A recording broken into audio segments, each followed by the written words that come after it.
Hola, mi nombre es Julia Manuela y hoy les quiero dar la bienvenida al primer episodio de Muerte, Dolor y Cuidado. Yo voy a estar a cargo de este programa. Soy psicóloga, soy mamá de 2 niños y soy paciente oncológica. Me dedico a acompañar procesos de duelo, enfermedad crónica y fase final de la vida. En este programa vamos a contar historias alrededor de la muerte, la enfermedad, el duelo, el cuidado. En general, vamos a hablar de la pérdida. Vamos a estar teniendo diferentes invitados en los próximos capítulos, a los que vamos a estar entrevistando para conocer un poco más de su experiencia en torno a todos estos temas. Y hoy, por ser el primer capítulo, viene como invitada Luz Alejandra Pedreros. Ella es amiga, colega, nos conocemos hace cerca de 10 años y hemos compartido muchas charlas y muchas experiencias en torno a la enfermedad y la muerte, que pues ya irán desentrañando ustedes en el curso del podcast y de conocernos un poco más. Alejandra va a ser una invitada recurrente a nuestro programa. Creo que eso sería todo, entonces le vamos a dar paso a Ale, porque como este programa se trata de contar historias y yo voy a estar acá indagando tanto sobre las historias de la gente, decidimos que para el primer episodio vamos a hablar un poco sobre mi propia historia como paciente y como pues una persona que ha estado cerca de la muerte y lo que ha motivado pues a que hoy estemos nosotras acá. Gracias, Julia. Qué bueno estar acá, como después de insistir tanto, ¿no? Como después de intentarlo. Me alegra mucho estar acá. Siento que es algo que teníamos que hacer. Entonces, nada, muy feliz de estar acá. Y hablando de insistir, quería preguntarte, ¿por qué insistir en hacer un podcast? Bueno, yo he insistido bastante no solo sobre el podcast, sino sobre dedicar mi vida a la muerte. Tiene que ver sobre todo con mi propia experiencia como paciente inicialmente, también los duelos que he atravesado, que en algunos momentos han estado difíciles de llevar y no siempre han estado tan bien manejados. Y luego, esto primero pues me lleva a mi ejercicio laboral, como a dedicarme a trabajar acompañando personas en duelo, enfermedad crónica y también fase final de la vida. Y de ahí empieza a moverse la idea del podcast, que es una idea que nosotros veníamos teniendo hace mucho tiempo. La decisión final la tomo hace cerca de 2 meses. Hoy es 10. 11. Hoy es 11. Hace 2 meses y un día, cuando acompaño el proceso de eutanasia de una muy buena amiga, de la que más adelante les contaremos también un poco. ¿Por qué me parece esto importante? Porque me he encontrado que una de las cosas que les sirve a las personas que atraviesan la pérdida y la muerte en cualquiera de sus formas, necesitan referentes, necesitan escuchar formas en las que se ha transitado, necesitan sentirse acompañados, saber que sus experiencias no están como aisladas del mundo, sino que hay otros seres con los que pueden conectar. Yo cursé un tiempo una maestría en discapacidad e inclusión social y aprendí un término muy bello desde la discapacidad, que es el colegaje. Entonces hay cosas que solo pueden comprender otras personas que también las han atravesado. Y eso me parece muy importante dentro del tránsito de cualquier forma de pérdida. Y es tener otros a quienes escuchar, que nos puedan dar pistas sobre lo que a nosotros mismos nos pasa. Creo que ahí es donde radica para mí la importancia del podcast en mi propia experiencia personal. He compartido con varias personas, no solo con mi amiga Ángela, sino también mi amiga Magali falleció hace unos años. Cuando ella fallece es que yo tomo la decisión de trabajar como acompañante en todos estos procesos. Ella sufrió de enfermedad renal durante más de una década, muchos años, antes de fallecer. Y con ella podía tener un tipo de conversaciones que con pocas personas he podido tener, tal vez más adelante con Ángela o con otros pacientes. Entonces ahí surge como para mí la insistencia y la importancia de hacer este programa. Ok, sí, como eco también con el otro, ¿no? De alguna manera. Listo. Y bueno, como hablando de la enfermedad, ¿qué está pasando en este momento en tu cuerpo en términos de enfermedad? Bueno, yo desde muy pequeña tuve muchos síntomas gástricos, desde que era muy chiquitica. Yo creo que cerca de los 4 años alguna vez tuve un tipo de infección gastrointestinal que también hace que aparezcan como unas masitas pequeñas con una suerte de pólipos en el estómago, Finalmente no fue nada grave, pues sí muy doloroso, pero nada grave. Y ahí empieza como todo el curso de la enfermedad para mí. Cuando fui creciendo empecé a presentar desmayos, toda la vida gastritis, unos episodios de gastritis muy, muy fuertes, desmayos que después fueron diagnosticados como síncope vasovagal. Esto empezó con mi menstruación, que es algo importante como dentro de mi diagnóstico. Y a los 16 años quedo embarazada, soy madre de adolescente. Apenas nace mi hijo, todo el embarazo fue un embarazo de mucho dolor gástrico, y apenas nace mi hijo, tengo un sangrado gastrointestinal y me encuentran una masa en el estómago. Esta masa se biopsia y es un tipo de cáncer poco frecuente que se llama GIST. Me lo extirpan, pierdo cerca del 70% del estómago y me hacen un lavado linfático y continúo con mi vida, y mi vida continúa con mis otros síntomas que ya pues, tal vez se habían vuelto normales para mí. La gastritis desaparece, pero yo sigo desmayándome y también sufro de migrañas muy fuertes. Entonces todo esto pasa cuando yo tengo 18 años, 17 años. Y cuando tengo 24 años tal vez, pierdo a mi primo. Él muere siendo muy joven. Nuevamente se desencadena un duelo muy mal llevado y sufre un accidente cerebrovascular que no dejó mayores secuelas, ni motoras ni cognitivas. Me recupero de esto, la enfermedad, pero de eso tal vez más adelante te puedo hablar un poco, como que generó muchos traspieses emocionales. La vida continúa nuevamente, así es siempre cuando estas cosas pasan. Y hace 3 años, más o menos, un poco más, quedo embarazada, tengo un embarazo muy saludable, nace mi segundo hijo. Cuando él tiene 9 meses, tengo un dolor abdominal muy fuerte. Vamos a urgencias para ver qué pasa, y en medio de los exámenes para encontrar cuál era este dolor en el lado inferior derecho de mi abdomen, nos damos cuenta que tengo el colon irritado, que no es nada grave, pero que en mi hígado hay múltiples lesiones. Se empiezan a hacer los estudios, estas son lesiones metastásicas, es metástasis del primer cáncer, del cáncer de estómago. Y conforme se empiezan a hacer los estudios genéticos, hay un momento en que estoy 3 meses en quimioterapia oral, o terapia dirigida también se llama, tomando imatinib, que es el nombre genérico de una medicación que se llama Glivec y que se usa para este tipo de casos. Pero 3 meses después del tratamiento, que fue muy difícil de llevar la cotidianidad con cualquier medicina como constante se torna difícil lidiar con los efectos secundarios. Terminan de salir los estudios genéticos y nos damos cuenta que es un tipo extraño de GIST. El GIST de por sí ya es extraño, pero yo dentro de este espectro tengo un subtipo más extraño, que se asume que es una deficiencia de SDH, que es una condición genética que puede estar relacionada también con los otros síntomas físicos que he tenido, como los desmayos y el ACV y las migrañas, porque también afecta el tono vascular, entre otras cosas.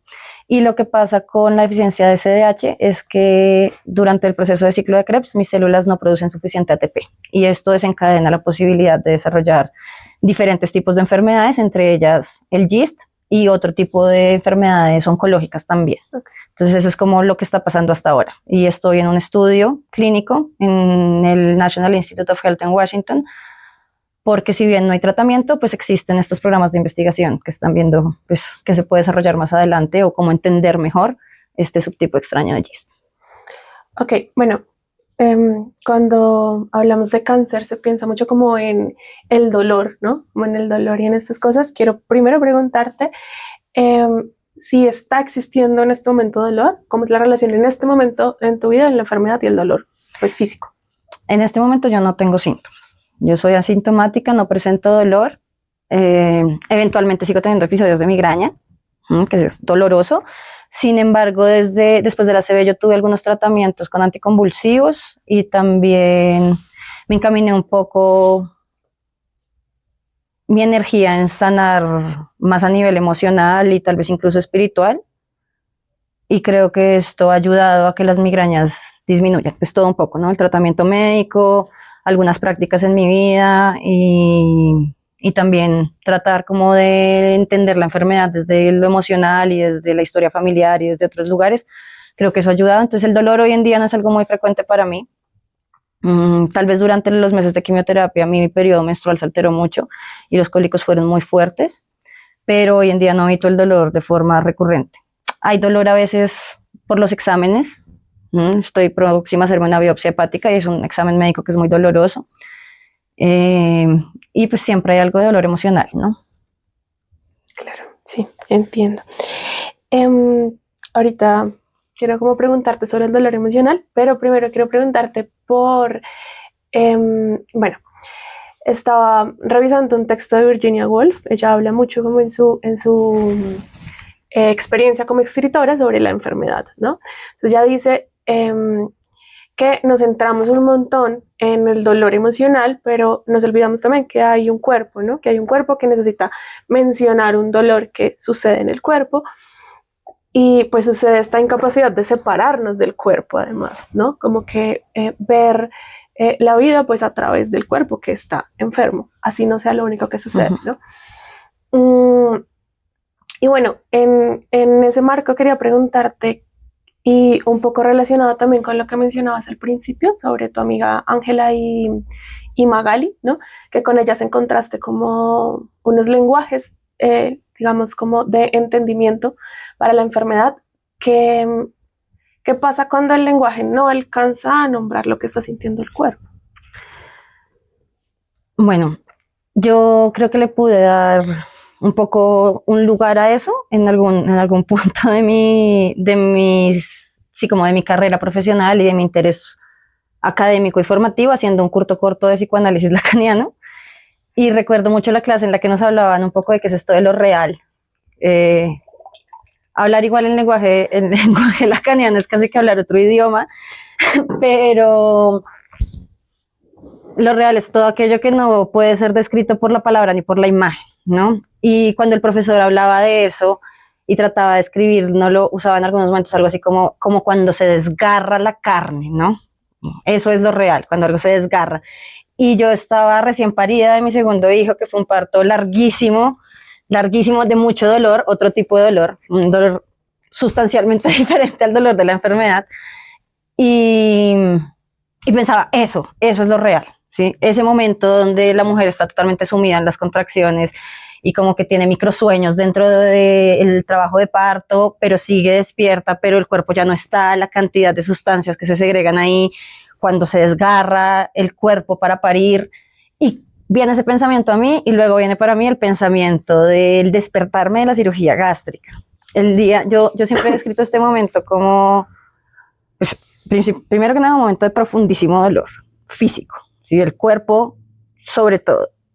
Y creo que aun cuando no hay palabras suficientes para describirlo, uno se va encontrando unos lenguajes cotidianos para contárselo al mundo, ¿no? Entonces yo esto lo describí siempre como si tuviera una placa metálica desde acá hasta el inicio de la vulva. Cuando yo abro los ojos de esa cirugía, siento como si tuviera una placa metálica atravesándome todo el centro del cuerpo, que además ahora cuando lo digo en voz alta me hace pensar mucho también, pues como en la medicina oriental y en los meridianos que atraviesan el cuerpo y pues como todas las implicaciones que tiene cortar el cuerpo así. Entonces sí hay formas como de llegar a describirlo, pero definitivamente lo que llega al punto de lo real es cuando la carne se desgarra, cuando el hueso se sale, cuando el niño sale del cuerpo de la madre. Hay un lapso muy pequeño donde todo es absolutamente inexplicable. Y creo que también está bien, porque la experiencia de la enfermedad física es absolutamente individual. No hay dos pacientes que puedan sentir lo mismo. Entonces, por más que haya colegas y que yo pueda sentarme a hablar con otras enfermas y otros enfermos sobre nuestra experiencia, pues yo no tengo la experiencia de quien ha tenido que, no sé, atravesar una amputación. Yo no tengo la experiencia del que por una cirugía cerebral ha perdido cierta movilidad o de quien tiene que ir a hacerse quimioterapia cada 8 días intravenosa. Así como estas personas seguramente no van a entender la experiencia de el dumping, que es un síndrome cuando quienes no tenemos el estómago completo sentimos cuando comemos mucho y es como una náusea extrema y algo que solo experimentamos nosotros. Entonces, también es necesario, creo yo, como la individualidad de la experiencia y que haya un punto donde la palabra no lo alcance, porque eso es lo que constituye, pues, lo real. Lo real. Ok. Bueno, creo que se puede hablar un montón de eso. Me parece súper interesante, ¿no? Como que creo que nos imaginamos también poco cómo se siente el dolor, ¿no? Como cuando somos acompañantes. Claro, hay un montón de cosas del cuidador y del acompañante y demás, pero, o en mi caso, nunca me había sentado a pensar específicamente cómo se podía sentir el dolor. Bueno, quiero preguntarte ahora también por el dolor emocional, ¿no? Yo sé que, o bueno, tú lo sabes, no lo sé yo, pero creo que la enfermedad no solamente es un proceso de tristeza, pero creo que también tiene tristeza, ¿no? Ocurren muchas cosas, ¿no? El cuerpo, la incertidumbre, la soledad, ¿no? Como lo que mencionas ahorita, como la soledad, digamos, de que la enfermedad sea única, ¿no? En cada cuerpo y en cada contexto, en cada historia, y bueno. Pero quiero preguntarte qué has hecho con la tristeza. Bueno, yo creo que ese es todo un tema no solo con la enfermedad, sino con la pérdida, porque además, como de mis situaciones de salud, he tenido un par de pérdidas, pues ya he perdido bastantes personas, pero he tenido un par de pérdidas muy significativas. Fueron la muerte de mi abuelo materno, que fue mi cuidador principal durante la infancia, y la muerte de mi primo mayor. Yo soy hija única y mi primo, bueno, no sé si soy hija única, soy la única hija nacida de mis padres. Y mi primo era lo más cercano a un hermano que yo tuve. Entonces fueron dos cosas muy impactantes que también atraviesan la forma en la que yo me relaciono con la enfermedad y con la pérdida. Entonces han habido distintos momentos. Creo que hay unos hitos que recuerdo particularmente. En el día antes a mi cirugía, a mi gastrectomía, yo pedí la unción de los santos óleos. Yo en ese momento me consideraba católica, tenía 17 años, mi hijo tenía 2 meses y medio de nacido, casi 3 meses de nacido. Y la tristeza era tal, y no solo la tristeza, sino el miedo y la incertidumbre, que yo tenía que abarcar la posibilidad de morir. Creo que fue tal vez el suceso menos triste, no sé si la edad, no sé si el tener un bebé tan pequeño en casa esperando, no estoy segura qué fue. También salió todo muy rápido y muy fácil. Sí, yo estuve como atravesando la situación de la enfermedad en pico, yo creo que cerca de unos 4 meses máximo. Entonces recuerdo mucho ese momento, creo que ese momento fue el momento de pico, y tal vez después lo que generaba mucho dolor emocional en mí era no poder relacionarme con mi hijo como las otras mamás. Entonces, pues en la recuperación de la cirugía no poder levantarlo, tener que dejar de amamantar, así como lo que implicó en mi vinculación con mi hijo, imaginarlo solo mientras yo estaba hospitalizada, siendo operada, no poder verlo. Cuando a mí me descubren el tumor, el niño tiene 8 días de nacido y tener que dejarlo fue muy impactante. Entonces creo que es un dolor, una tristeza y un miedo que estaba ahí también atravesado por la maternidad y pues en pleno puerperio, las hormonas súper alborotadas. Entonces creo que ahí es una mezcla de las dos cosas. No lo podría definir solo como la enfermedad.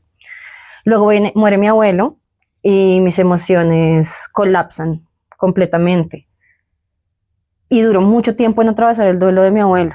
Años, muchos años. Creo que fue una cosa muy difícil de llevar para mí. Y luego viene el infarto. El infarto implicó menos dolor físico que el primer cáncer, porque el primer cáncer implicó años de gastritis, años de hospitalizaciones. Yo no recuerdo en mi infancia haber pasado más de 3 meses sin estar hospitalizada, y en mi adolescencia. Entonces el infarto físicamente implica un dolor mucho más fugaz, ¿no? Entonces vienen los síntomas, yo voy conduciendo el carro, nos estacionamos, el dolor es insostenible, me llevan al hospital, duro 8 días con dolor de cabeza y ahí me diagnostican el infarto. Y bueno, como que empieza todo el proceso de tratamiento, algunos exámenes médicos que también resultan dolorosos, pero ahí el dolor emocional sí se hace muy fuerte. Esto ocurre también en duelo, mi primo muere un 10 de febrero y yo me infarto un 24 de mayo. Entonces yo también he sentido siempre, y conforme empecé a estudiar el duelo lo pude reafirmar, que el infarto fue una expresión de un duelo mal llevado. Yo no podía hablar sobre mi duelo, yo no tenía dónde como permitirle fluidez a todo lo que estaba sintiendo, me sentía muy ahogada, fue un duelo muy, muy, muy doloroso. También porque mi primo y yo tuvimos una relación muy intensa en muchos momentos de la vida. Entonces, como que perdí muchas cosas al perderlo a él. Y cuando ocurre el infarto, sí, emocionalmente es terrible. Un poco mi narrativa empezó a ser porque todo me pasa a mí. Ahí también hay como un momento hito en el que yo le escribo a quien era mi mejor amiga en ese momento de la vida una carta, como muy sentida, pidiéndole que esté siempre pendiente de mi hijo. Bueno, como nuevamente el miedo a no verlo crecer, tal vez. Y entro en un estado de depresión. O sea, yo me recupero del ACV, pero entro en un estado depresivo muy importante. La gente me pedía estar agradecida, como de estar viva, por pues, lo grave que puede llegar a ser un accidente cerebrovascular, pero yo reprochaba mucho toda la vida, muchísimo, muchísimo reproche. Y creo que este reproche, entonces reprochaba el cáncer, reprochaba la muerte de mi abuelo, reprochaba la muerte de mi primo, reprochaba el ACV, me sentía un poco víctima del mundo, me sentía un poco víctima del mundo y como que todo lo doloroso tenía que caer sobre mí. Y esto se sostiene hasta la muerte de Magali. Sí, este dolor muy profundo y tristeza constante, a pesar de que yo siempre he sido una persona muy histriónica y como que siempre me muestro muy alegre, había un dolor constante de base, constante, y esto se va cuando Magali se muere y yo decido hacer algo distinto esta vez con el dolor. Entonces, como estábamos en contexto de pandemia, el cuerpo tuvo que ser llevado pues, muy lejos de acá. Estamos justo en Suezca, de donde es Magali y donde nos conocimos y compartimos siempre nuestra amistad. Entonces el cuerpo tiene que ser llevado lejos, tenemos que incluso atravesar Bogotá, y junto con mi mamá nos ofrecemos como a acompañar a su familia hasta Girardot. Y ahí para mí, yo siempre le he dicho a la gente, escribo este momento como cuando estos orbes de las películas giran y encuentran la posición exacta y de repente sale así como un mapa mágico. Así fue para mí la muerte de Magali. Me permite empezar a transformar el dolor y la tristeza en otra cosa. Entonces, cuando llega el diagnóstico de la metástasis, por supuesto que hay mucha tristeza y hay mucho dolor y hay, curiosamente, no tanta rabia como las otras veces. Las otras veces tal vez la situación la dominaba más la rabia y el reproche. Pero esta vez hay mucha aceptación. Sí, ya no comprendo la muerte como un enemigo, ni como algo que no quiero que llegue nunca, ni siquiera la enfermedad misma. Entonces me permite llevarlo con más aceptación. Durante los primeros meses de diagnóstico era muy confuso porque había mucha tristeza, pero sin embargo yo veía el mundo más lindo que nunca. Los colores brillaban más. Recuerdo alguna vez estar hablando con una chica que conozco que también en ese momento estaba atravesando un cáncer de tiroides, y yo le decía, ¿no te parece que los árboles se ven más verdes?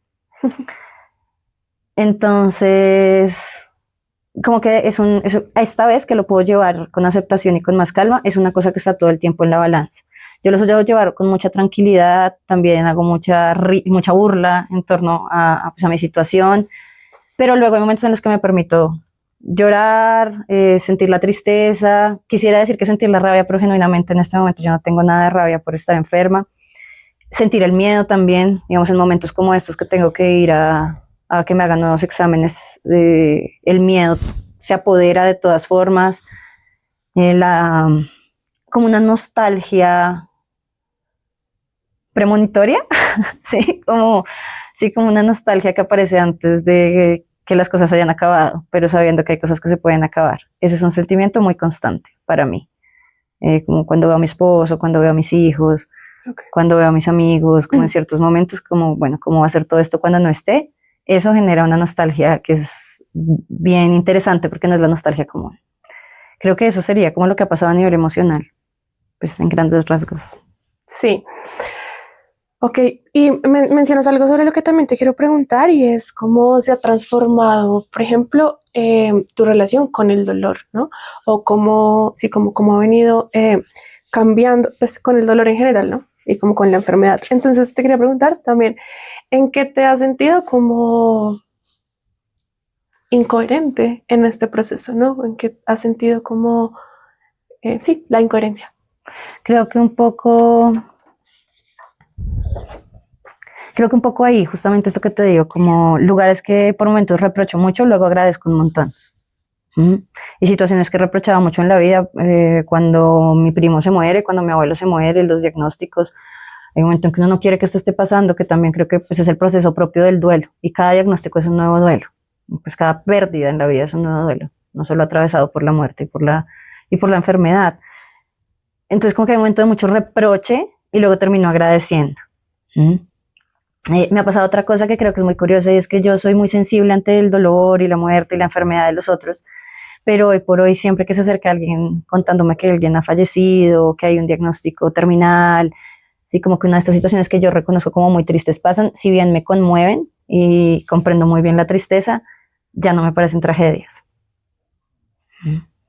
sino oportunidades de experimentar algo que no se podría experimentar de otra forma. Y creo que eso también es una contradicción porque al inicio pues, de mi historia vital sí lo veía como tragedia. Creo que hasta la ACV para mí eran tragedias las cosas que me habían pasado, era lo peor de mi vida. Ahora no leo la enfermedad ni la muerte así, ni la mía ni la de otros, sino como desde un lugar de más agradecimiento. Y eso, claro, a veces puede resultar incoherente porque igual no me quiero morir. ¿Sí? Claro. Sí, porque igual no me quiero morir ya, porque igual no quiero que la gente que quiero se muera, ni quiero que los familiares de las personas que quiero se mueran, pero está bien si la gente se muere, está bien si la gente se enferma, está muy bien lo que pueden tener que aprender en esas experiencias y creo que eso resulta en la práctica a veces extraño, ¿no? Como a la gente le cuesta entender por qué para mí la muerte llega hoy en día con tanta calma y calma no es ausencia de tristeza, solo calma. Sí, sí, sí, entiendo. Sí, esto que mencionas de ese cambio, ¿no? Que me parece que es un salto como súper importante en los procesos de duelo y bueno, en, en, en el duelar, por ejemplo, como en la enfermedad, ¿no? Este salto en reconocer que esto es una experiencia, ¿no? Como universal y anterior a esto, como este por qué a mí, ¿no? Como por qué me sucede y por qué es trágico y por qué tal, así que. Bueno, nos estabas mencionando al principio que tú eres psicóloga y eres acompañante en duelo, en enfermedad crónica, en muerte y demás. Quería preguntarte qué es algo que sueles decir siempre en este acompañamiento, reconociendo también que cada proceso es único, como que te parece que es importante que el otro sepa o entienda acerca de esto que repites en tus acompañamientos. Bueno, tú me dices eso y se me vienen un montón de frases. Sí. Que yo tengo un montón de frases que a veces siento, cuando las digo me siento como que estoy en mi propio cliché ahí, pero bueno, a la gente se la digo una sola vez, entonces no tanto. Pero, por ejemplo, una cosa muy interesante es que la gente siempre que tiene procesos de duelo quiere que se acabe, ¿no? Como evadir el dolor. El duelo es como si fuera un túnel. Y una vez sucede la pérdida, entraste y se cerró la puerta. Y por ahí mismo no vas a salir. Y la única salida es al otro lado del túnel. Y el túnel es muy oscuro. Y el túnel duele bastante. Pero no hay otra forma de volver a estar fuera del túnel. No te puedes devolver. No hay puerta de atrás porque eso que perdiste no va a volver, la vida no va a volver a ser la de antes. Y eso no aplica solo con la muerte. Porque la gente cree que el duelo es solo como en la muerte, en la enfermedad, en todo lo terrible.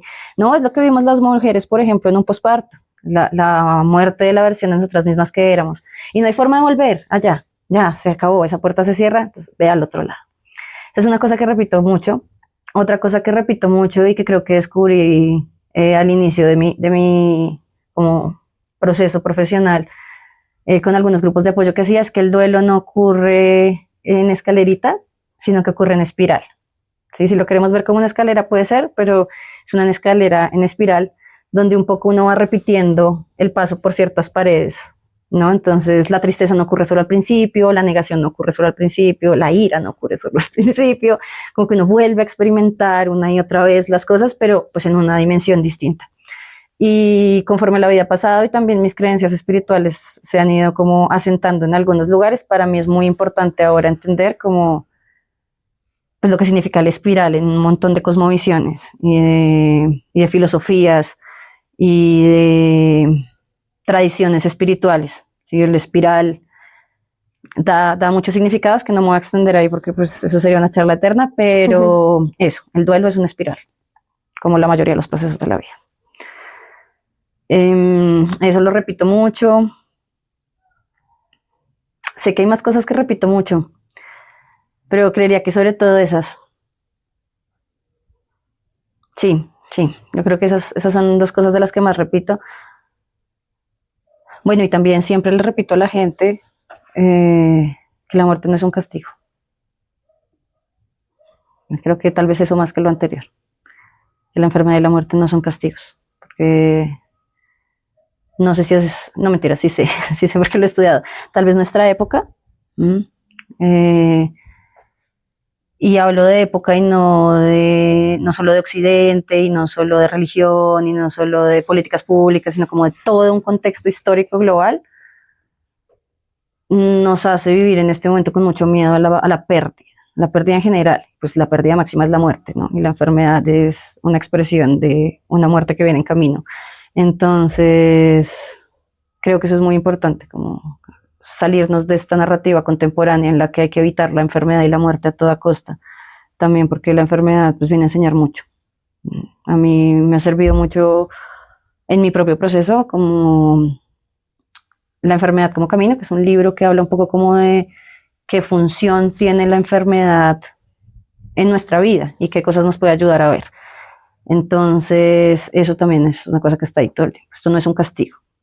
Y en ese mismo orden de ideas, y esto sí es como para pacientes y familiares de pacientes, más que para personas en duelo, aunque también aplica, los pacientes no somos guerreros. Esto no es una guerra, no es una batalla. Morirse no significa perder ninguna guerra. Entonces creo que esas son cosas que se repiten mucho en mi consulta.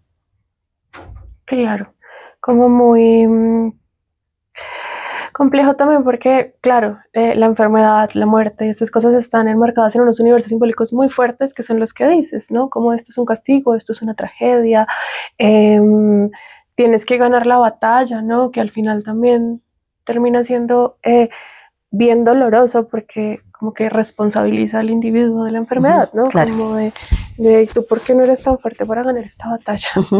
Que, exacto, ¿no? Como esto que dices, al final, porque la muerte es un castigo, ¿no? Bueno. Ay, y se me ocurrió una nueva que también, esto se ha integrado hace poco, pero como que me ha ayudado también mucho. Y fue una frase que aprendí en el último diplomado que hice y es: todas las vidas son vidas completas.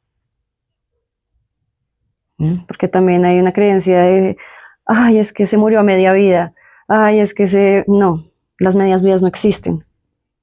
Hay vidas completas que duran 100 años y hay vidas completas que duran 15 horas, pero no dejan de ser una vida completa. Qué lindo. Sí, me parece muy, muy bonito como esto que dices, ¿no? Como, sí, esta creencia como tan fuerte que hace tanto daño de que si mueres joven, sí, no alcanzaste a vivir, ¿no? ¿Qué es eso? ¿No? Sí. No alcanzaste a vivir. Bueno, sí, bueno, y nos mencionas que has acompañado muertes, que has vivido tus propios duelos, ¿no? Como pues de tus muertos, de tus personas amadas, que ahorita te dedicas como al acompañamiento del duelo también. Y ocurren muchas cosas en la muerte, siento, pero quiero preguntarte, ¿cómo te lo imaginas?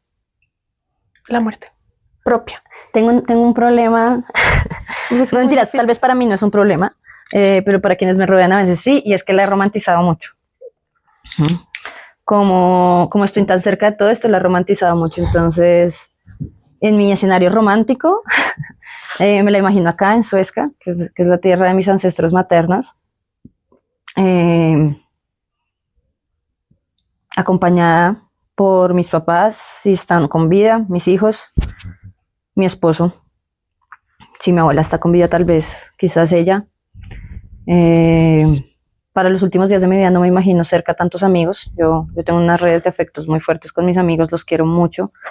Y tal vez los días previos a mi muerte sí esperaría como tener una afluencia grande de invitados y de amor, como este otro tipo de amor, pero ya en la fase final, en los últimos momentos, quisiera solo como estas personas muy íntimas y pues incluida tú, hay un par de amigas que también serían bienvenidas como a acompañarme a mí y a mi familia, ¿no? Esa es la parte fácil y romántica. Ahora, también esto yo lo romantizo, pero esto sí les va a sonar menos romántico al resto. Bueno, hoy en día en países como Colombia, por ejemplo, tenemos acceso a la eutanasia, como pasó con Ángela, pero yo no quisiera someterme a una eutanasia, por ejemplo. Yo comprendo lo que estos tumores pueden generar en mi hígado, sé que puede ser un proceso muy doloroso porque genera una intoxicación que también tiene efectos neurológicos importantes, el cuerpo se decae muchísimo, o sea, entiendo, y aún así a mí me gustaría experimentar la muerte lo más consciente posible, con la menor cantidad de sedación posible. Y esto también lo aprendí en mi segundo parto. Yo creo que muchas de esas cosas que yo aprendí en mi parto tuvieron que ver con que parí como, pues hice todo el proceso con parteras y pues el acompañamiento integral y espiritual un poco también de la situación cambia el enfoque del mundo, creo yo. Entonces, sucede en el parto que las mujeres, a pesar de que estamos atravesando dolor, segregamos un montón de sustancias que nos llevan como a un viaje, como una chuma loquísima, en la que sí, uno está viajando súper Otro lejos y estado. como está dando la vida y está en otro estado, y eso es lo que permite al parto suceder, ¿no? Y en la muerte pasa lo mismo. En la muerte pasa lo mismo.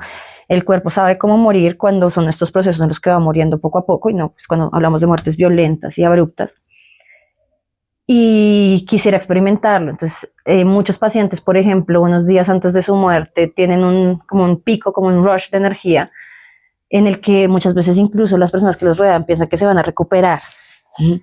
Eso es a lo que me gustaría experimentar, ¿sí? Como estar un poco ya en el lecho de muerte y tener un último pico de energía y tomar la decisión sobre qué hago con la vida que todavía tengo, así sea 5 minutos, me parece interesante. También los últimos días, a veces semanas, pero sobre todo los últimos días, hay,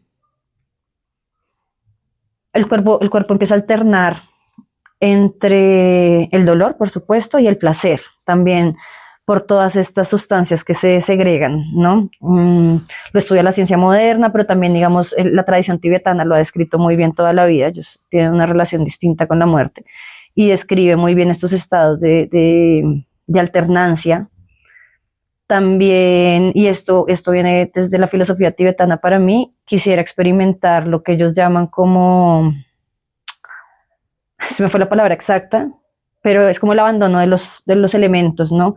Cómo se van yendo los elementos del cuerpo, como tierra, fuego, aire, agua, también relacionándolo con algunos sentidos y con algunas funciones vitales. Ok. Eh, Familiares como pacientes en estados muy críticos describen ciertas visiones, como esto del túnel, la luz al final del túnel, que un familiar vino por mí, o mi tía muriendo se estaba llamando a mi abuela, ¿no? Esto pasa mucho, eso también lo quisiera experimentar. Y ahí vuelvo a mi romanticismo, esperaría que mi primo viniera por mí por ahora, pero de pronto aparece otro muerto significativo en el camino, pero si tuviera que escoger uno, sin duda sin duda sería él quien vendría a recogerme.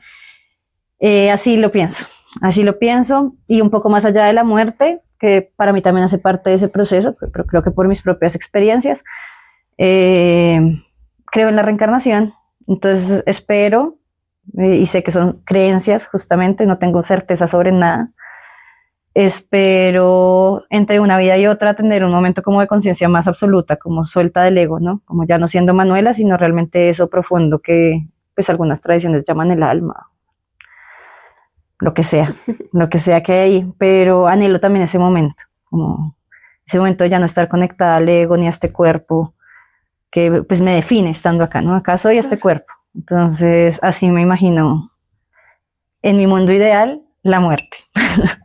Ok, me parece que es una respuesta súper amplia, ¿no? Te iba a preguntar también en términos espirituales y como de narrativas, ¿no? Que creo que también se trata un poco de dar la narrativa como te lo imaginabas, ¿no? Pues mencionas todo esto de la conciencia absoluta, ¿no? De la reencarnación, del reencuentro con los muertos. Bueno. Digamos, Pues, respecto a esto que me dices del reencuentro, ni siquiera estoy segura si es un reencuentro álmico, porque creo que en mis creencias, o sea, si el alma de mis muertos existió, ya no está por ahí rondando como para esperarme desde ese ego. okay. Entonces no lo pienso como que venga mi primo a recogerme. Y creo que lo que he venido entendiendo un poco de ese momento, sobre todo en la descripción de personas que han estado con experiencias cercanas a la muerte, es que la persona puede ser cualquiera, pero realmente es tu inconsciente el que define un poco quién va a ser esa energía, ¿no? Hay gente que lo describe como Dios, hay gente que lo describe como su mamá, hay gente que lo describe... Y pues es también parte de, creo yo, de a qué figura asignamos todo el significado de la muerte, ¿no? Como qué cara le ponemos a todo lo que significa irnos de la vida. Como un poco la relación con la muerte, ¿no? Sí, claro, y por eso me imagino yo también ahí como a mi primo, porque creo que ha sido la muerte más dolorosa y significativa que yo he atravesado. Pero no es como va a venir él, mi primo, él. No, su imagen, sí, como espero ser esa la última imagen que yo evoque para morirme en paz un poco. Pero en mi marco de creencias sí creo en la reencarnación, pues mi primo ya se murió hace cerca de una década, entonces no creo que ande por ahí esperando a que yo me muera para reencarnar. Ok. Bueno.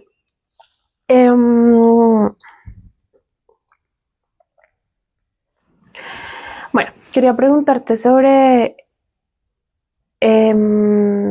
digamos, nos estamos hablando de la muerte, como que en todo tu relato se ve como la muerte como algo muy presente, ¿no? Como muy presente en lo cotidiano. Creo que lo que pasa socialmente es que la muerte se queda como un tabú, ¿no? Así nos muramos todos, todo el tiempo, se queda como algo de lo que no se habla, ¿no? Como algo que está encerrado, algo que es pecado nombrarlo, algo que no lo nombres porque lo llamas, bueno, como un montón de cosas. Tener la muerte en presencia cotidiana, ¿no? Y no como algo abstracto y lejano y prohibido. ¿Qué sientes que te ha dado y qué sientes que te ha quitado también?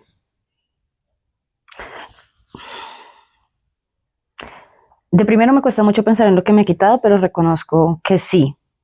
Igual no son cosas que me moleste que se hayan ido, pero sí, creo que haber tomado la decisión de irme por este camino y de empezar a relacionarme tanto con la muerte transformó completamente mis sueños y mis aspiraciones en la vida. Yo tenía otro plan de vida completamente distinto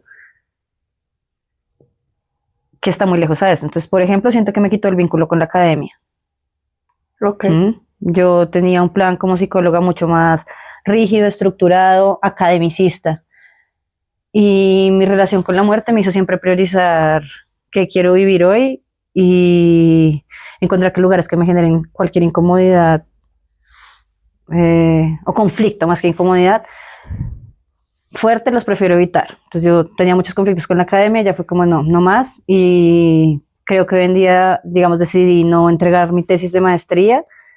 Sí quiero terminar de producir como el documento, pero no lo quiero entregar a la academia, quiero entregárselo a algunas personas particulares. Creería que sobre todo eso. Me quitó otro montón de cosas que me alegra mucho que se hayan ido.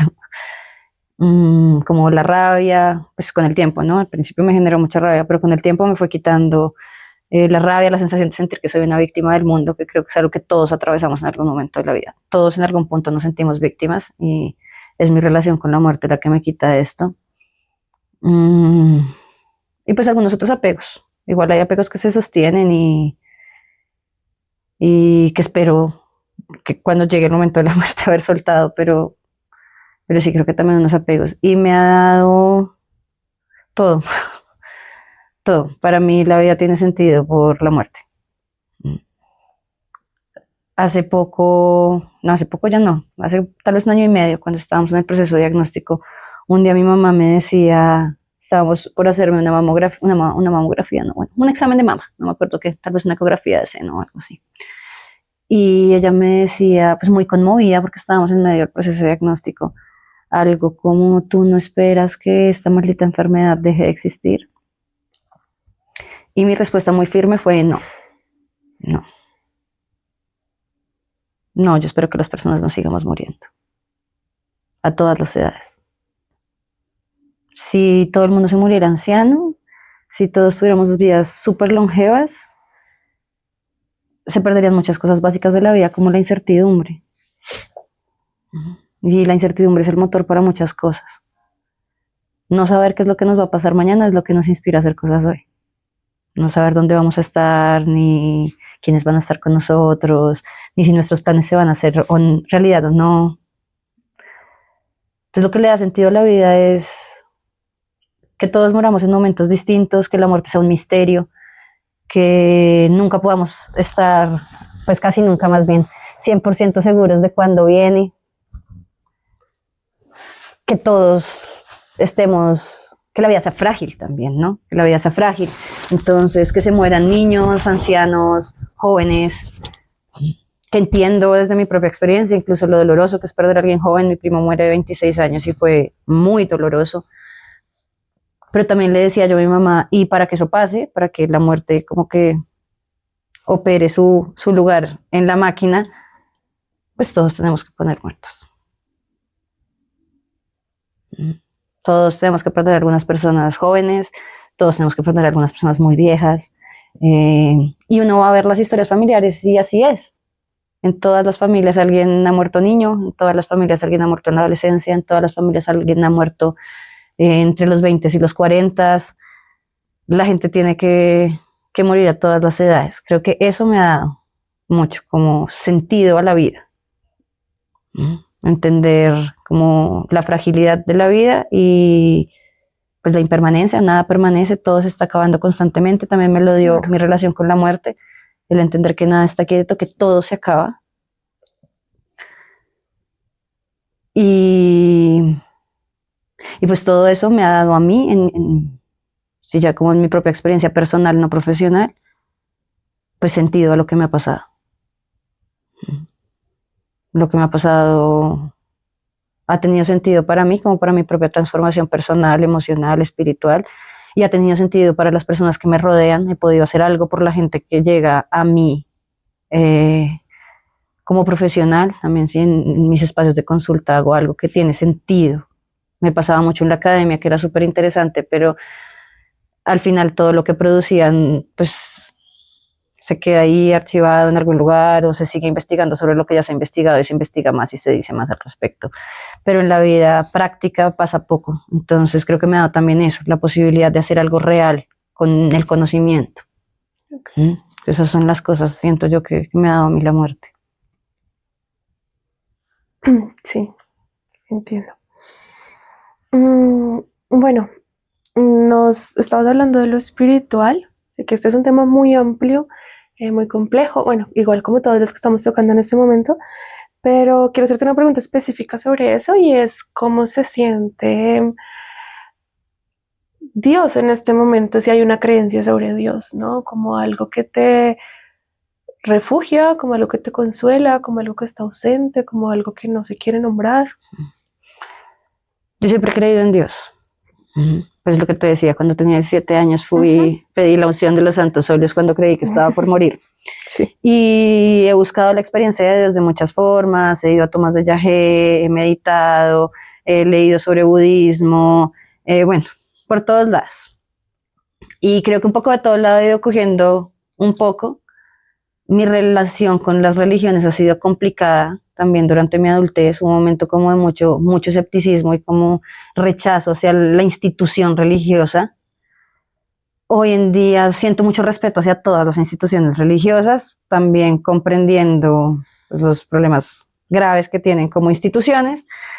Mentiras, tal vez no hacia las instituciones religiosas, o sea, con las instituciones religiosas sigo teniendo conflicto, más bien hacia los planteamientos de todas las religiones.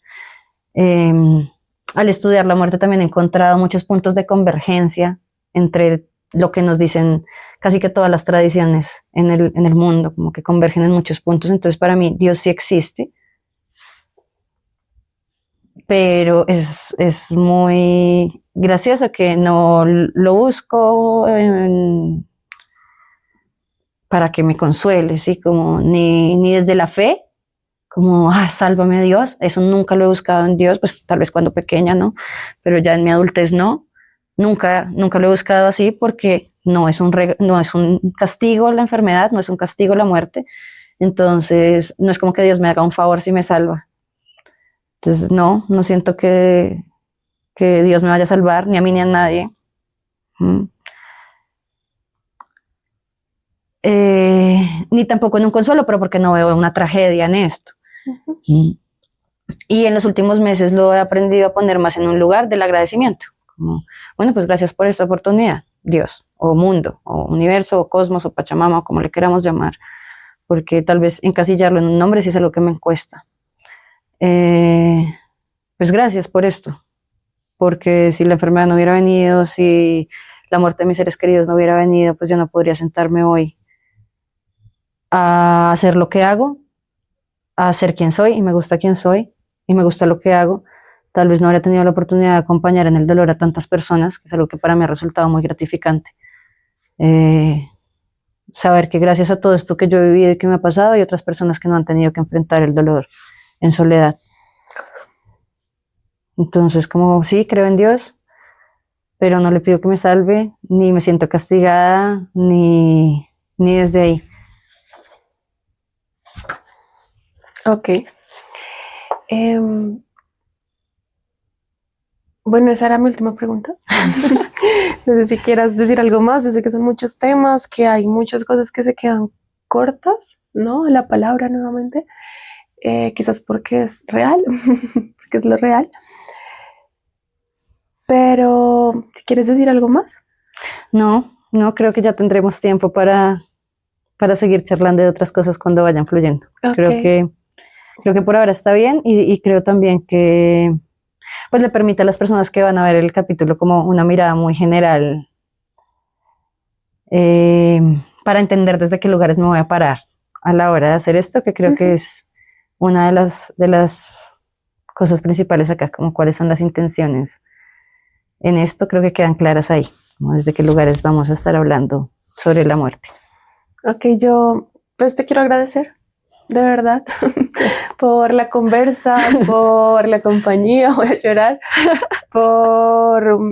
porque siento que claramente tiene todo el sentido del mundo, ¿no? Como que yo soy una de las personas que has acompañado a transitar el duelo, ¿no? La cercanía a la muerte, y pues te quiero agradecer un montón por tu palabra, por tu visión también, como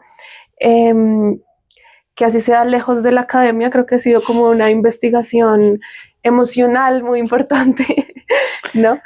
Entonces, nada, te quiero agradecer, decirte que te admiro y que nos deseo como mucho amor por mucho tiempo.